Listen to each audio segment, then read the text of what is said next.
But I wanted to go back to the start with you because you probably get this comment a lot, as I do on social media. They say, you're just a hater. You hate on Meghan Markle. You never liked her. But for me, I remember getting up at 2 a.m. here in the States in, the summer of 2018 to watch her marriage, her wedding to Prince Harry, right? I supported her. We were all excited. Who's this American girl? She says she came from nothing. She's marrying into the royal family. We all supported her. And so for you, tell me about when Meghan Markle came onto your radar. Maybe it was 2016. And where things went awry.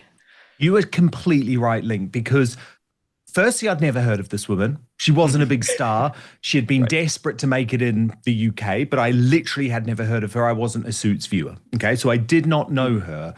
But when she entered the royal family, I would say I was a supporter. I mean, all of my articles and everything from that time are available to read on the internet. I certainly wasn't a hater. I wasn't out to get her in any way. But after the wedding, what I started to realize is that the British mainstream media were not reporting the truth about what was going on behind the scenes. And I guess even when I was working in the mainstream media, because at that point I was the executive editor of the Sun newspaper, the big Rupert Murdoch tabloid newspaper. And I was like, hang on a moment, like, the late Queen Elizabeth II, is hating on this woman. Prince William and Catherine cannot stand this woman. Why is no one reporting it? And do you know what it was, Link? Everyone was so worried because Prince Harry had put the racism thing out there right from the start. Well, I'm fearless when it comes to that type of bullshit. So I was like, no.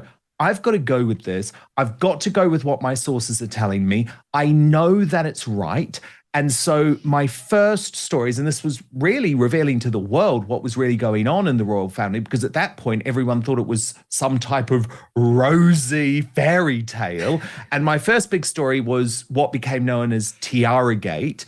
And that was all about the fact that the late Queen had said, no, Meghan, you cannot have that tiara. And she'd actually called up Prince Harry and said, your wife or your future wife, because this was before the wedding. This had all happened, by the way, before the wedding. It wasn't reported until about 6 months after the wedding. Your future wife has been acting appallingly. Sort her out effectively. And then, and this is the one that obviously became much more significant, Catherine, the Princess of Wales, had fallen out with Meghan Markle because of the way the Duchess of Sussex was speaking to her staff at Kensington Palace. Now, we know from Harry's own autobiography now that that was just the tip of the iceberg.